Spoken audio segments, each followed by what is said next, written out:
Since Election Day, the Dow Jones Industrial Average has skyrocketed more than 1,600 points. And while that could cause celebration on Wall Street, it could also paint a misleading picture for young investors, namely millennials. Here with us to discuss is Mark Travis of Intrepid Capital Management. Mark, thanks for being here. Thank you, Shelby. You have some millennials of your own. You were just saying you have a son and a daughter. I do. What are your thoughts on the millennial investor? Well, I think millennials, just like any other investor, are prone to buy high and sell low. And just like a moth drawn to a flame, a rapidly rising market attracts the interest of anyone. I think what's important for the younger investor is to kind of consistently figure out how to spend less than they make, and can they save that difference and compound it at a reasonable rate, as opposed to taking a flyer on an IPO like Snap, for example, which I say sarcastically IPO stands for is probably overpriced. So I think that many of them would be better served in kind of a balanced fund of some sort, where they just check draft off of their pay stub and set aside the capital and try to compound it over a long period of time. Because, as you know, starting early in life, you'll end up with a lot of money as a 40, 50, 60, 70-year-old. Is boredom, or I mean, maybe not boredom, but it sounds a little boring to just put your money in a fund. Is that a problem for millennials? Do they want to pick these sexy stocks and well, Shelby, I'm on make calls like that? I'm a trustee of a prep school I attended in Florida, and I think probably half the student body is taking Adderall for ADHD. So you've got this no patience. You've got this no generation. patience and a very quick Instagram kind of mindset. So right. Again, something that's moving up is attractive to people, and most people are kind of momentum buyers by nature, as opposed to trying to seek value that'll compound over time. And you're all about preserving principal and also valuations. Your advice is to look at valuations. Why is that so important for millennials? Well, I think it's true for anybody, but particularly millennials. I think at the end of the day, to kind of use a Warren Buffett quote, the market in the short run is a voting machine. In the long run, it's a weighing machine.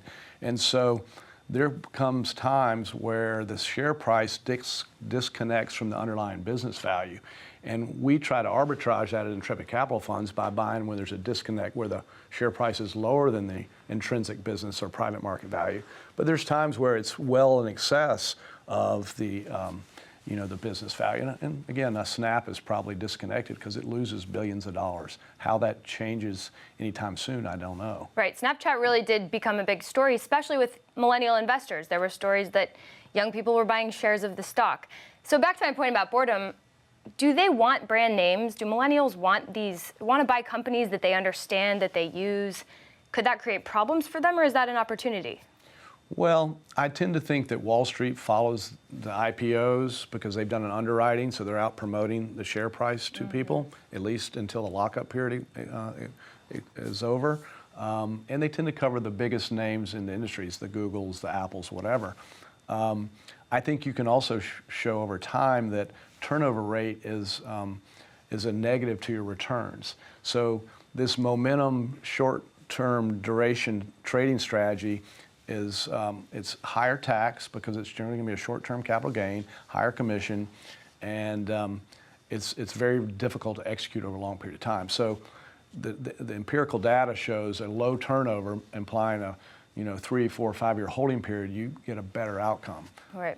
Well, as I mentioned at the top of this segment, we've seen a huge run-up in stocks. Investors are starting to pull back a little bit over these past few days, but do you think the market is due for a correction? Well, where do you see it going? For the last 22 years, we've tried to discern value at my firm, and we're trying to find a high-quality business that generates cash where we can use a discounted cash flow or an asset valuation to figure out what the business is worth. If you look at the Russell 2000, contrary to what people might think viewing this today, the Russell 2000 through yesterday, the day before, was flat to negative year to date, even though the perception with tax cuts that was going to be the most buoyant. The Russell 2000 today, 33% of them actually don't make any money. So there's a disconnect. Which is a problem. There's a disconnect going on. So for us, seeking a profit-generating business, that culls the universe to a certain extent. And so, I sit back and look. I mean, gold prices are actually up higher than equity prices year to date, which is, again, not something most people would think. Interesting. So last but not least, for the millennials out there watching, or any investor watching, what should they do now? The market's pretty high. We don't know where it's going next. We don't know what will happen in Washington. I think most people should look at if they're millennial and they've got credit card debt that costs them 18% a year. Pay it off. I don't think you're going to outrun that in the equity markets. The last 15 years, the equity market is 7. That's a very good point. So I would have a cash reserve for emergencies, and then I would get rid of my debt, and then I would try to dollar cost average over time into a fund, and wake up happier one day in the future. All right, Mark, thank you so much for joining us. Thank you.